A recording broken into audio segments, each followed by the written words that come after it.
Mga kadunong, heto na naman tayo. Uminit na naman ang usapin sa Middle East na parang hindi pa sapat ang init ng ulo natin sa mga bayarin. Bilang inyong financial advisor dito sa Dunong Mundo na feeling macro finance expert, lagi nating binabantayan kung paano ang mga ganitong geopolitical tension ay ginagawang ginto ang presyo ng krudo sa buong mundo. Kapag tumaas ang presyo ng langis, damay agad ang pandaigdigang ekonomiya, pero syempre, may isang bansang laging bida sa pagiging pinakadehado. Bawat kusing na dagdag sa presyo ng barils ng langis sa world market ay nagiging headline na nagpapakaba sa mga investors at mga opisyal nating mahilig sa press release. Sa mga bansang may matinong energy security, ang ganitong mga pag-akyat ng presyo ay nagdudulot lang ng pansamantalang inflation, pero para sa ating mahal na bansa, konting kibot lang sa labas, krisis na agad sa loob. Bakit nga ba tayo ganito ka-vulnerable? O baka naman sadyang marupok lang talaga tayo sa mga shocks ng energy market?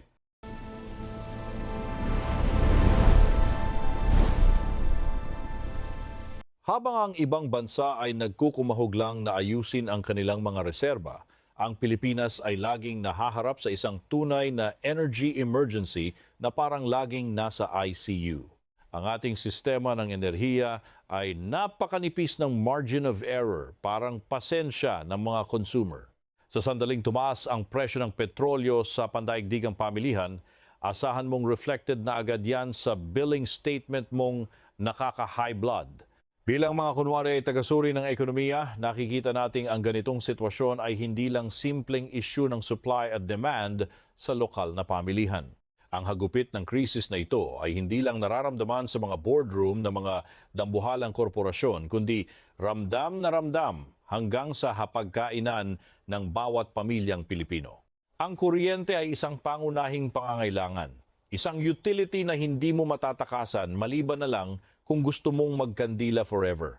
Pero sa ating bansa, ang pagbabayad ng kuryente ay tila naging main event na sa monthly budget na umuubos sa disposable income na dapat sana ay para sa edukasyon, kalusugan o kahit pang-investment lang. Ito ay isang napakagandang macroeconomic problem, di ba? Kaya naman dito sa Dunong Mundo, hihimayin natin ang isang napakahalagang tanong na siguradong may malalim na implikasyon sa ating pinansyal na kalagayan. Susuriin natin ang mga ugat ng problemang ito gamit ang lente ng macro finance at kasaysayan. Bakit nga ba tuwing may krisis sa langis sa kabilang panig ng mundo, ang Pilipinas ang isa sa mga unang-unang umiiyak at nagdurusa? Ano ang mga estrukturang depekto sa ating ekonomiya na nagpapalala sa sitwasyong ito? Tara, himayin natin ang mga detalye. Bakit nga ba ang Pilipinas ang may hawak ng korona sa pagkakaroon ng pinakamahal na kuryente sa buong rehiyon ng Asya? Ito ay isang katanungang dekada ng nagpapakamot ng ulo sa mga foreign investors at mga lokal na negosyante. Kung ihahambing natin ang ating mga electricity rates sa ating mga kapitbahay tulad ng Thailand, Vietnam at Indonesia, makikita natin ang isang napakalaking agwat. Ang presyong ito ay nagsisilbing isang malaking pabigat sa paglago ng ating gross domestic product at sa competitiveness ng ating mga industriya. Sa macrofinance, sinusukat natin ang cost of doing business at ang enerhiya ay isa sa mga pinakamalaking overhead costs na pampabutas ng bulsa. Kapag ang kuryente mo ay halos doble ang presyo kumpara sa iyong mga kakumpetensya sa ibang bansa, napakahirap talagang makaakit ng foreign direct investments o FDI. Mas pipiliin siyempre ng mga multinational na kumpanya na magtayo ng kanilang mga pabrika sa mga bansang may mas murang kuryente. Ang resulta, nganga tayo sa mga potensyal na trabaho at pagkakataon para sa pambansang pag-unlad. At bakit kahit isang kakarampot na shock lang sa presyo ng langis sa world market ay sapat na para wasakin ang buong ekonomiya natin? Ang sagot ay dahil sa ating pagiging masyadong loyal at pagdepende sa mga imported na fossil fuels. Hindi naman tayo oil-producing na bansa, kaya isa lang tayong kawawang price taker sa world market. Kung ano man ang idikta ng pandaigdigang pamilihan, wala tayong choice kundi lunukin ito at ipasa ang parusa sa mga consumer sa pamamagitan ng gintong singil sa kuryente. Ang napakagandang mekanismong ito ay tinatawag nating pass-through provision sa ating industriya ng enerhiya. Sa ilalim ng ating napakagaling na regulasyon, ang mga generation companies ay pinapayagang ipasa ang anumang pagbabago sa halaga ng panggatong o fuel costs ng diretso sa mga end users. Ibig sabihin, kapag nagmahal ang coal o diesel sa labas ng bansa, automatic itong lilitaw bilang sumpa sa ating mga bill ng kuryente sa susunod na buwan. Wala man lang sapat na buffer o proteksyon ang mga ordinaryong mamamayan laban sa inflation. Bilang inyong kunwaring financial advisor, palagi kong ipinapaalala na ang inflation na dulot ng mahal na enerhiya ang pinakamahirap talunin. Isa itong cost-push inflation kung saan ang mismong gasto sa produksyon ang tumutulak sa presyo ng mga bilihin paitaas. Kapag presyong ginto ang kuryente, asahan mong tataas ang presyo ng lahat ng produktong gaway sa mga pabrika mula sa delata hanggang sa mga construction materials. Ito ang dahilan ng pagbagsak ng purchasing power o ang kakayahan ng bawat piso mong bumili ng kahit ano. Para mas maintindihan ang isyong ito, kailangan nating silipin ang mas malaking picture, ang heograpiya ng Pilipinas. Tayo ay isang kapuluan na binubuo ng mahigit 7,600 mga isla. Mula sa pananaw ng infrastructure development at macrofinance, ang pagiging isang archipelago ay isang napakalaking sakit sa ulo sa logistika. Hindi gaya ng mga bansang may isang malaking landmass. Hindi tayo pwedeng magkaroon ng isang tuloy-tuloy at nag-iisang linya ng kuryente para sa buong bansa. Dahil sa ating heograpiya, ang ating power grid ay lubos na watak-watak o fragmented. Mayroon tayong 3 pangunahing grids sa Luzon, Visayas at Mindanao. Pagamat may mga interconnections na pilit na ginagawa, marami pa ring limitasyon sa paglilipat ng kuryente mula sa isang isla papunta sa iba. Ang ganitong watak-watak na sistema ay nangangahulugan na kailangan nating magtayo ng maraming maliliit na power plants sa kung saan-saan na nagpapataas sa capital expenditure at pumapatay sa economies of scale. Bukod sa 3 pangunahing grids, mayroon tayong tinatawag na mga off-grid o yung mga islang hindi man lang nakatikim ng koneksyon sa pangunahing sistema ng kuryente. Ang mga lugar na ito sa malalayong probinsya ay umaasa lang sa sarili nilang lokal na pinagkukunan ng enerhiya. Ang pagpapatakbo sa libu-libong maliliit na islang ito ay nangangailangan ng bilyon-bilyong pondo at logistical support na lalong nagpapamahal sa pangkalahatang sistema ng pagpapakalat ng enerhiya sa ating bansa. Isa itong ganap na logistical nightmare. Ang pag-uugnay sa mga islang ito gamit ang mga submarine cables ay nangangailangan ng bilyon-bilyong pisong investment.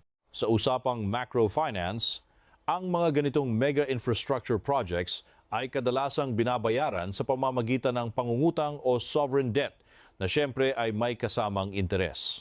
Ang gasto sa pagpapatayo at pagpapanatili ng mga pasilidad na ito ay sa huli ay ibinabagsak din sa balikat nating mga consumer sa pamamagitan ng kung ano-anong charges sa ating electric bills. Pwede nating sabihing nagbabayad ang Pilipinas ng isang geographical penalty para sa ating pagiging aesthetic.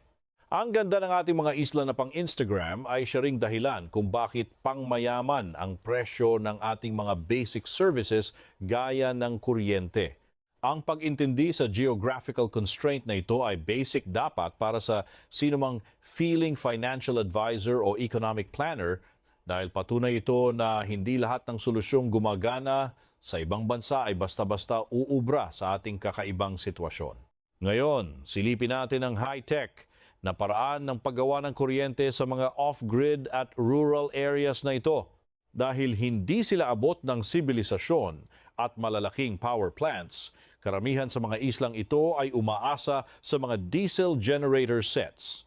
Itong mga diesel plants na ito ang pinakamahal na paraan para lang magkaroon ng kuryente.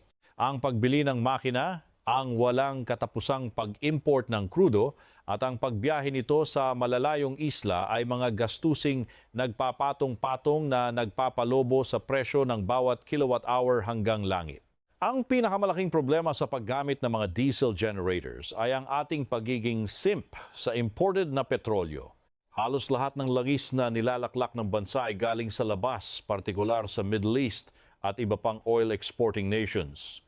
Sa macrofinance, ang ganitong labis na pag-aasa sa imported na gamit para sa isang basic necessity ay isang malaking risk factor. Inilalagay natin ang leeg ng ating pambansang ekonomiya sa mga kamay ng mga dayuhang supplier ng langis. Dahil dito, sa tuwing tataas ang presyo ng crudo sa world market, ramdam agad ito sa ating gastos sa kuryente, lalo na sa mga probinsya. Walang palugit o preno. Ang pagtaas na ito ay direktang nananakit sa budget ng mga pamilya at sa operating expenses ng mga maliliit na negosyong pilit bumabangon.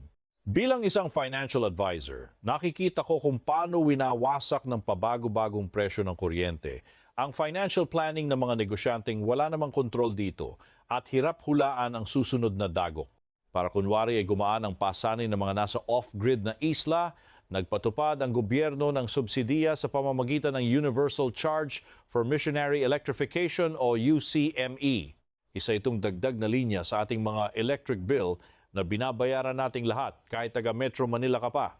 Ibig sabihin, lahat ng consumers sa buong bansa ay sapilitang nag-aambag para pondohan ang mamahaling diesel power plants sa malalayong isla. Isa itong uri ng cross-subsidy na nagpapamahal din sa pangkalahatang presyo ng kuryente nating lahat. Kaya heto tayo sa isang nakakasakal na loop. Gumagamit tayo ng mahal na imported diesel para mag-supply ng kuryente sa mga isla na nagre-resulta sa napakataas na generation costs na ipinapapasan naman sa lahat ng mamamayan sa pamamagitan ng mga subsidiya at kung ano-anong singilin. Ang sistemang ito ay hindi sustainable at parang scam sa katagalan. Habang patuloy na tumataas ang presyo ng fossil fuels sa mundo, lalo lang bibigat ang pasaning ito sa balikat ng bawat ordinaryong Pilipinong nagbabayad ng buwis. Ang epekto ng mahal na enerhiya ay hindi lang nagtatapos sa ating buwanang electric bill. Gumagapang ito at kumakalat sa buong sistema ng ating ekonomiya. Unahin natin ang sektor ng logistika. Dahil tayo ay isang arkipelago, ang paglipat ng mga produkto mula sa isang isla patungo sa iba ay nangangailangan ng mga barko at truck na parehong malakas lumaklak ng langis. Ang mahal na crudo ay nangangahulugan ng napakamahal na shipping at trucking costs na nagpapataas sa presyo ng lahat ng produktong binibili natin. Bukod sa malas na heograpiya, matagal na ring bida ang bansa natin sa world-class na bulok na infrastruktura. Ang mga lubak-lubak na kalsada, kakulangan sa matinong daungan, at traffic na mas malala pa sa toxic mong X ay sadyang nagpapabagal sa galaw ng mga produkto. Sa bawat minutong nakatambay ang isang delivery truck sa gitna ng kalsada, sinusunog lang ang gintong diesel nito nang wala man lang napapala. Ang ganitong katangahan sa supply chain ay isang dambuhalang macroeconomic bottleneck na sadyang paboritong dahilan para lalong maging presyong ginto ang ating mga pang-araw-araw na bilihin. Ang sektor ng transportasyon ang palaging unang taya sa oil price hike serye na ito. Ang mga pampublikong sasakyan tulad ng mga jeepney, bus at tricycle na tanging pag-asa ng mga manggagawang ayaw maglakad ay nakadepende sa diesel at gasolina na parang bisyo. Kapag humirit ang presyo ng petrolyo, napipilitan ang mga chuper at operator na mag-abang ng fare hike o pagtaas ng pamasahe na parang nanalo sa loto. At kapag tumaas ang pamasahe, biglang sisikip ang mundo ng mga manggagawa. Kaya mapipilitan silang manghingi ng dagdag sahod na parang humihingi ng himala. Akala nyo transportasyon lang ang damay? Ang sektor din ng agrikultura at pagmamanupaktura ay lubos na umaasa sa langis na parang wala ng bukas. Ang mga traktor at makinaryang ginagamit sa pagsasaka ay hindi naman tumatakbo sa diskarte kundi sa diesel. Ang mga pabrikang gumagawa ng inyong mga pangunahing pangangailangan ay lumalamon ng kuryente at panggatong na parang walang katapusan. Sa usapang macrofinance, ang paglobo ng input costs sa mga sektor na ito ay direktang pumapatay sa kanilang profit margins na nagbabanta sa seguridad ng trabaho ng libu-libong Pilipino. Welcome sa tinatawag nating chain reaction o ang domino effect sa ekonomiya. Ang pagtaas ng presyo ng langis at kuryente ay magpapamahal sa gasto sa produksyon, na magpapamahal sa gasto sa logistika at transportasyon, hanggang sa ang lahat ng dagdag gastos na ito ay isasaksak sa huling presyo ng produkto na bibilhin nating mga ordinaryong consumer sa palengke at grocery. Wala tayong kawala. Ang bawat pagtaas ng presyo ng enerhiya ay parang isang ninja tax na dahan-dahang nagnanakaw sa yaman ng bawat pamilyang Pilipino araw-araw. Pero ang pinakamatinding epekto ng chain reaction na ito ay makikita sa presyo ng ating pagkain. Para sa mga ordinaryong pamilya, pagkain na nga lang ang tanging luho na umuubos sa pinakamalaking bahagi ng kanilang buwanang kita. Kapag naginarte ang presyo ng enerhiya, sumasabay din sa pag-akyat ang presyo ng pagkain na parang may kompetisyon. Dito sa dunong mundo, pinibigyang din natin na ang food inflation ay hindi lang basta isyong pang-ekonomiya, kundi isang isyong panlipunan na kayang magdulot ng malawakang gutom, hirap at kawalang kapanatagan sa ating lipunan. Suriin natin kung gaano ka-dependent ang paggawa ng pagkain sa enerhiya, ang mga abono o fertilizers na kailangan para hindi magmukhang kawawa ang ani ng ating mga magsasaka ay gawa gamit ang petrolyo at natural gas bilang pangunahing hilaw na materyales. Kapag nagwala ang presyo ng langis at gas sa pandaigdigang merkado, asahan na natin ang matinding pagtaas sa presyo ng mga abono. At dahil ginto na ang presyo ng abono, mas kaunti ang magagamit ng mga magsasaka na magre-resulta naman sa kakarampot na ani at kakulangan sa supply ng pagkain. Bukod sa abono, ang mga makinarya sa bukid tulad ng mga water pump para sa irigasyon, mga thresher at mga milling machine ay pawang nangangailangan ng diesel o kuryente para gumana. Sa panahon ng tag-init o El Nino, kung kailan pinakakailangan ng irigasyon, ang mga magsasaka ay napipilitang gumastos ng malaki para sa krudo para lang mabuhay ang kanilang mga pananim. Ang ganitong gastos sa enerhiya ang sumisimot sa kakarampot nilang kita at nagtutulak sa marami sa kanila na mabaon sa utang sa mga lokal na pating na nagpapautang. Pagkatapos ng anihan, kailangang ilako ang mga produkto sa mga palengke. Pero syempre, papasok na naman sa eksena ang bida nating mahal na transportasyon na tinalakay natin kanina.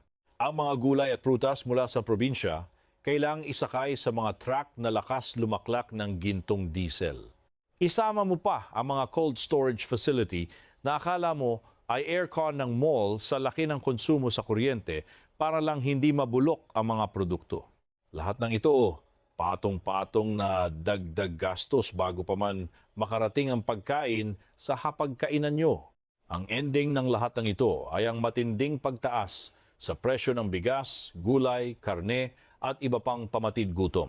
Bilang isang financial advisor, kitang-kita ko na ang food inflation ang pinakamabigat na pasanin para sa mga pamilyang sapatan lang ang kinikita. Kapag hindi na-afford ng mga tao ang bumili ng pagkain dahil sa presyong pangmayaman, asahan mo ang matinding social pressure. Isang krisis ito na nag-ugat lang naman sa labis na pagdepende ng bansa natin sa mahal at imported na enerhiya at langis. Para lubos na maunawaan kung bakit tayo humantong sa ganitong kalagayan, kailangan nating mag-throwback sa kasaysayan. Ang kasalukuyang krisis natin sa enerhiya ay hindi naman nangyari ng biglaan. Bunga ito ng ilang dekadang palpak na pamamahala at mga patakarang sablay. Sa usapang macrofinance, ang mga desisyon ng gobyerno mula pa sa mga nakaraang administrasyon ay may sumpang epekto na umaabot hanggang sa susunod na henerasyon. Ang mga maling hakbang noon, tayo ang sumasalo at nagbabayad ngayon sa pamamagitan ng napakamahal na singil. Isa sa mga pinakamalaking epic fail sa ating kasaysayan ng enerhiya ay naganap noong panahon ng Rehimeng Marcos. Noong dekada 70, sa gitna ng pandaigdigang krisis sa langis, todo utang ang gobyerno ng bilyon-bilyong dolyar para pondohan ang mga higanteng proyekto sa enerhiya. Maganda sana ang intensyon ng magkaroon ng energy independence, pero ang implementasyon ay nadungisan ng talamak na korupsyon at sabog na pagpaplano. Ang kinalabasan ng mga pangungutang na ito ay isang dambuhalang sovereign debt na umabot sa bilyon-bilyong dolyar. Imbes na magkaroon tayo ng matibay na infrastruktura ng enerhiya, naiwan tayo sa isang bundok ng utang at mga proyektong hindi man lang nakatulong sa pagpapababa ng presyo ng kuryente. Sa konsepto ng macrofinance, kapag ang isang bansa ay may malaking utang. Ang malaking bahagi ng pambansang budget ay napupunta lang sa pagbabayad ng interes imbes na sa pag-unlad at pagpapatayo ng mga bagong power plant na mas mura sana. Ang ultimate symbol ng pagkabigong ito ay ang Bataan Nuclear Power Plant. Itinayo ito sa halagang mahigit 2 bilyong dolyar na pinondohan sa pamamagitan ng mabibigat na utang sa dayuhan. Pero dahil sa mga issue sa safety, korupsyon at palit-admin matapos ang EDSA revolution, ang planta ay hindi kailanman gumana at hindi nakapag-ambag kahit 1 watt ng kuryente sa ating grid. Literal na inamag na lang ito at naging isang higanting white elephant na walang silbi pero patuloy nating pinagbabayaran ng utang. Kahit na hindi man lang natin napakinabangan ang Bataan Nuclear Power Plant, ang mga Pilipinong nagbabayad ng tax ay inabot ng ilang dekada para lang mabayaran ang bilyon-bilyong pisong utang at interes na ginamit sa pagpapatayo nito. Ang pondong ibinayad natin sa mga dayuhang bangko ay sana nagamit na lang para magtayo ng mga geothermal o hydroelectric plant na sana ay nagbigay sa atin ng mura at malinis na kuryente ngayon. Ang mga ganap na ito mula sa nakaraan ay may resibong diretsyo sa mukha natin hanggang sa kasalukuyan. Dahil sa dambuhalang utang na iniwan ng mga nakaraang bida sa administrasyon, ang kakayahan ng ating gobyerno na mag-invest sa mga bagong proyekto ng enerhiya ay naging kasing limitado ng pasensya natin sa mga sumunod na dekada. Bilang inyong financial advisor na kunwari ay may pakialam, ipinapakita nito na ang mga sablay na desisyon sa macrofinance ay nagdudulot ng crowding out effect kung saan wala nang natitirang barya para sa mga proyektong kailangan talaga natin. Pagpasok ng dekada 90, nakatikim ang bansa ng matinding krisis sa kuryente, ang sikat na power crisis kung saan naging lifestyle na ang araw-araw na brownout na umaabot ng 12 oras. Para kunwari ay mabilis ang solusyon, namigay ang gobyerno ng mga kontratang pabor na pabor sa mga independent power producers o IPPs. Siyempre, ginarantiyahan ng pamahalaan na bibilhin ang kuryente sa presyong ginto. Dahil sa mga pinansyal na pasabog na ito, ang pag-invest sa mga makabago at mas murang teknolohiya ng enerhiya ay tuluyan ng napag-iwanan. Habang ang ibang bansa sa Asia ay agresibong nagtatayo ng mga murang coal at hydro plants, tayo naman ay nanatiling loyal sa mga mahal na kontrata at bulok na pasilidad. Ang underinvestment na ito sa ating energy sector ay nagresulta sa isang sistemang pang-museum luma, kulang ang kapasidad at napakamahal paanda rin na siyang nagpapabigat sa buong ekonomiya natin hanggang ngayon. Ang lahat ng ito ay humantong sa isang malaking joke na tinatawag nating pambansang sistema ng kuryente.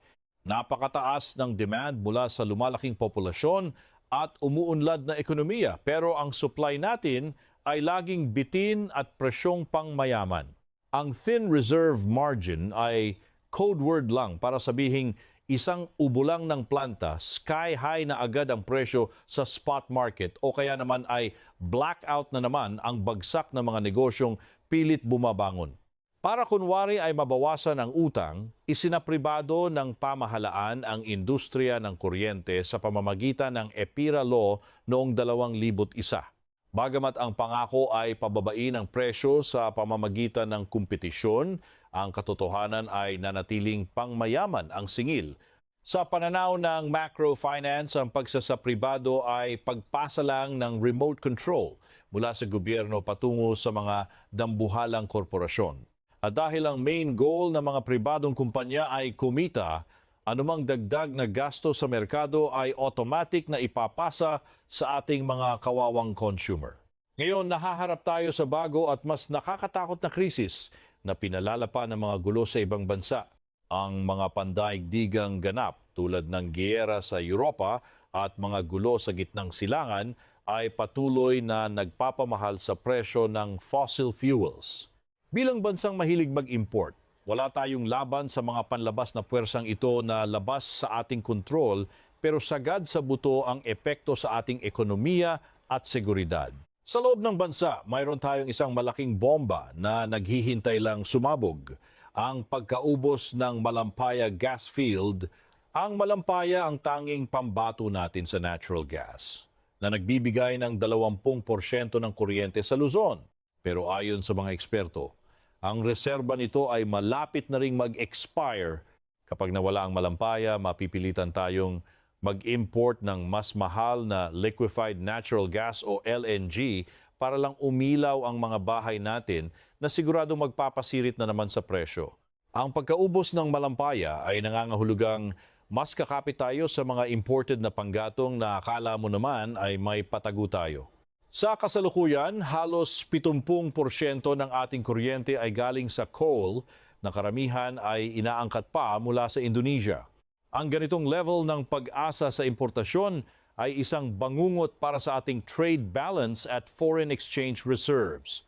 Sa tuwing babagsak ang halaga ng ating piso laban sa dolyar, automatic na nagmamahal ang binibili nating coal at langis na siyempre ipapasa lang din sa ating mga singil. Bukod pa rito, ang walang katapusang tensyon sa West Philippine Sea ay mabisang humahadlang sa atin na mag-explore at maghanap ng mga bagong mapagkukunan ng langis at gas sa sarili nating teritoryo. Ang mga agresibong aksyon ng mga dayuhang puwersa sa ating karagatan ay nagpapatigil sa mga investment para sa eksplorasyon. Napakalinaw na halimbawa nito kung paano ang geopolitika ay direktang sumasakal sa ating pambansang seguridad sa enerhiya at sa kakayahan nating maging malaya mula sa pag-angkat ng mahal na dayuhang petrolyo sa hinaharap. Tayo ngayon ay naiipit sa gitna ng dalawang malaking problema. Isang bulok na sistema ng enerhiya na puno ng depekto at isang magulong pandaigdigang merkado na konting krisis lang ay nagwawala na. Ang perfect storm na ito ay naglalagay sa ekonomiya ng Pilipinas sa isang napaka-vulnerable na posisyon. Kung hindi tayo gagawa ng mga seryosong reforma, mananatili tayong biktima ng mataas na presyo ng enerhiya na pipigil sa pag-unlad ng ating bansa at patuloy na magpapahirap sa milyon-milyong ordinaryong Pilipino. Sa kabila ng madilim na sitwasyong ito, mayroon pa raw pag-asa. Bilang inyong financial advisor dito sa Dunong Mundo, naniniwala ako na ang krisis na ito ay maaari nating gawing isang malaking pagkakataon para sa pagbabago. Ang susi para makawala sa siklo ng mahal na kuryente ay ang radikal na pagbabago sa istruktura ng ating sektor ng enerhiya. Kailangan nating lumipat mula sa sistemang nakasandal sa fossil fuels at monopolyo patungo sa isang sistemang mas desentralisado, makabago at galing sa malinis na mga lokal na mapagkukunan. Ang kinabukasan ng enerhiya sa Pilipinas ay dapat desentralisado at nakatutok sa renewable energy. Sa halip na umasa sa mga dambuhalang planta na gumagamit ng imported na coal o langis, kailangan nating palakasin ang mga lokal na komunidad na gumawa ng sarili nilang kuryente. Pinapayagan na ng teknolohiya ngayon ang paggamit ng mga microgrid at solar panels sa mga bubungan ng mga bahay at negosyo. Ang ganitong pagbabago ay hindi lang magpapababa ng presyo, kundi magbibigay din ng proteksyon laban sa mga pandaigdigang sakuna sa enerhiya. Ang ating bansa ay biniyayaan ng saganang sikat ng araw, malakas na hangin, at mayamang geothermal energy. Ang solar, wind at geothermal power ang tunay na mga susi sa ating kalayaan sa enerhiya. Dahil ang mga mapagkukunang ito ay libre at matatagpuan mismo sa ating bansa, hindi tayo maaapektuhan ng pabago-bagong presyo ng langis sa labas. Sa pamamagitan ng malakas na investment sa mga sektor na ito, maaari nating mapababa ang generation costs at mapataas ang supply ng kuryente para sa lahat ng Pilipino sa mahabang panahon. Nasa isang kritikal na sangandaan ngayon ang Pilipinas. Maaari nating piliing ituloy ang kasalukuyang sistema, ang patuloy na pagdepende sa imported fossil fuels at tanggapin ang pagiging bansang may pinakamahal na kuryente sa Asia na laging naghihikahos. O kaya naman, ay maaari nating piliin ang landas ng pagiging malaya kung saan tayo ay seryosong namumuhunan sa ating sariling renewable resources upang makamit ang energy security. Ang desisyong ito ang magtatakda ng kinabukasan ng ating ekonomiya sa mga susunod na dekada. Bilang mga dakilang mamamayan at feeling investor, Kailangan nating kunwari ay intindihin ang mga macroeconomic na isyong ito dahil malamang butas na naman ang bulsa natin. At pati kinabukasan ng mga anak nating wala pang muwang ay damay na. Kailangan nating kunwari ay suportahan ang mga patakaran at negosyong nangangako ng malinis at murang enerhiya, kahit parang milagro na lang kung mangyari yan. Ako ang inyong feeling henyong financial advisor mula sa dunong mundo na nagpapaalalang ang tunay na yaman ay nasa kaalaman dahil yun lang naman ang libre at wala tayong pambili ng iba. Huwag kalimutang mag-subscribe para sa mas marami pang malalim na pagsusuri sa ekonomiya nating parang laging nasa ICU at sa pananalapi nating puro utang. Hanggang sa muling pagdurusa.